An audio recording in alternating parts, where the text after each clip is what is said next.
student. Hope you all are well in Corona period. Today we will discuss about chapter 1 of Political Science, class 11th. Chapter name is Constitution, Why and How.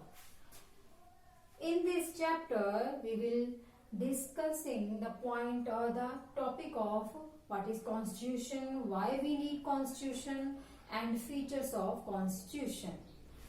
Firstly, we will discuss about what is Constitution. A Constitution is a written set of laws and fundamental principles to develop a relationship between the people and the government, which comprises a number of articles about the state. Constitution जो है बेटा एक written set है laws and fundamental principle का जो people और government के बीच में रिलेशनशिप बताता है, डेवलप करता है। और ये जो है बेटा ये जो सारे के सारे जो आर्टिकल्स हैं, जो स्टेट हैं, सारे के सारे स्टेट्स हैं, उनको अलग अलग आर्टिकल के रूप में उनको शो किया गया है, उनको अलग अलग आर्टिकल्स के अकॉर्डिंग उनको लिखा गया है बेटा। And it was framed by the Constitution Assembly in 1946. ये जो कॉन्स्टिट्यूशन था ये एक असेंबली के द्वारा कॉन्स्टिट्यूशन असेंबली के द्वारा फ्रेम किया गया था 1946 में and spent 2 years, 11 months and 18 days. The Constitution Assembly ने इसके ऊपर कितना टाइम स्पेंड किया था? 2 years, 11 months and 18 जो डेज थे वो स्पेंड किए थे टोटल बेटा।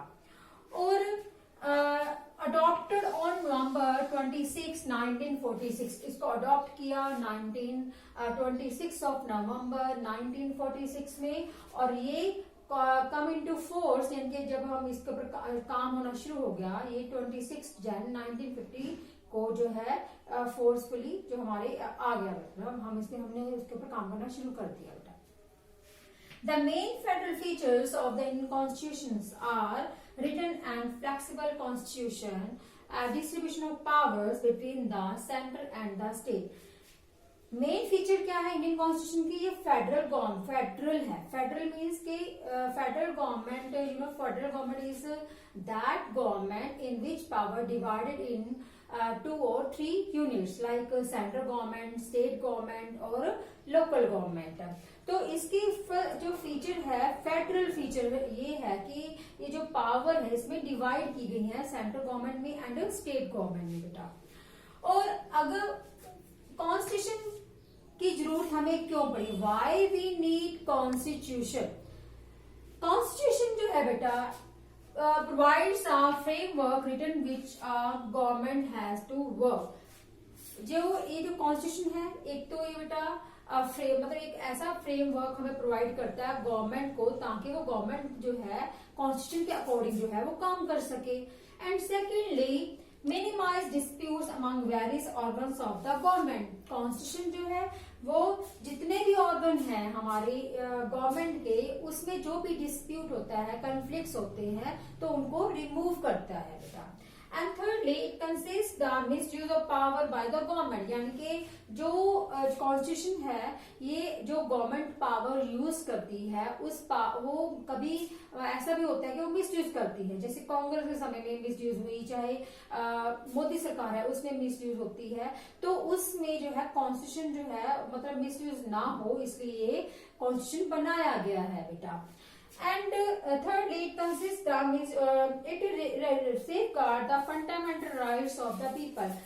जो भी कॉन्स्टिट्यूशन बनाया गया है कॉन्स्टिट्यूशन में हर अलग अलग आर्टिकल्स ये अलग अलग पार्ट्स हैं इसके बेटा, तो उसमें सारे के सारे जो हैं हमें क्या है उस ही कॉन्स्टिट्यूशन में हमें फंडामेंटल प्रोवाइड किया गया। फंडामेंटल हमें 6 फंडामेंटल राइट्स दिए गए हैं। 6 फंडामेंटल राइट्स में जो है वो प्रोवाइड किए गए हैं जिसको हम मौलिक अधिकार बोलते हैं। जो मौलिक अधिकार है वो हमारी रक्षा करते हैं, हमें जो है फ्रीडम देते हैं, इक्वालिटी देते हैं, हमें जो है जो भी डिसिमिलैरिटीज हैं लोगों के बीच में उनको और बढ़ावा देने से रोकते हैं बेटा। और जैसे प्राइमरी एजुकेशन जो है वो हमें कंपल्सरी दे दी गई है और फ्री दे दी गई है बेटा। Right to vote, universal franchise जो है अडल्ट जो हमें दिया गया है, जिसकी उम्र 18 या उससे ज्यादा है, वो अपना कीमती जो वैल्यूएबल वोट है वो कास्ट कर सकता है और अपने रिप्रेजेंटेटिव चुन सकता है।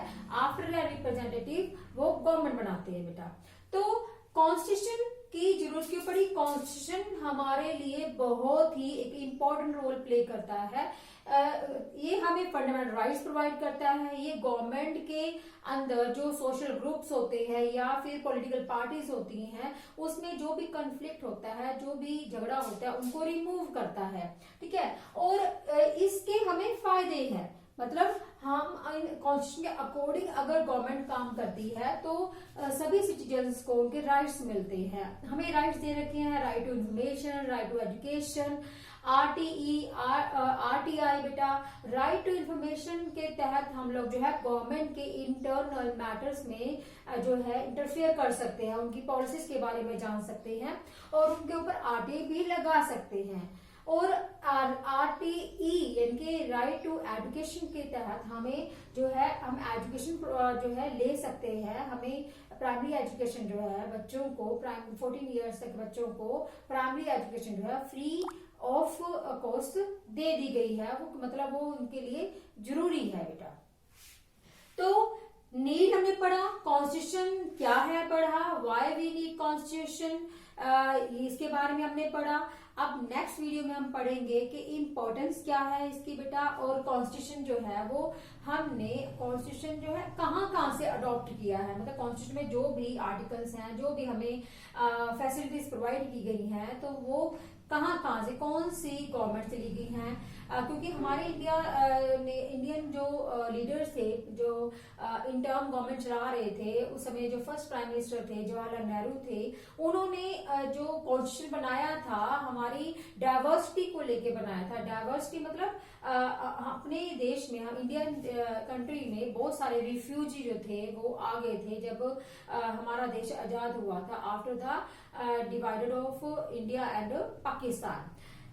हम उस समय प्राइम मिनिस्टर जो जवाहरलाल नेहरू थे बेटा, उन्होंने क्या किया था कि जो कॉन्स्टिट्यूशन बनाया गया उनके दिमाग में पहले था कि कॉन्स्टिट्यूशन जो बनाना है वो डाइवर्सिटी को लेके बनाना है, डाइवर्स पीपल को लेके बनाना है। डाइवर्सिटी मतलब क्या होता है, different types colour people, different type languages, different type cultural people, different type religious people, different type language people, वो सभी जो है हमारे इंडिया में आए थे। तो उनको लेके ही हमने जो है कॉन्स्टिट्यूशन जो है बनाया था, उन सबको लेके कि उनको इतनी डाइवर्सिटी को हमने किस तरह से राइट्स देने हैं।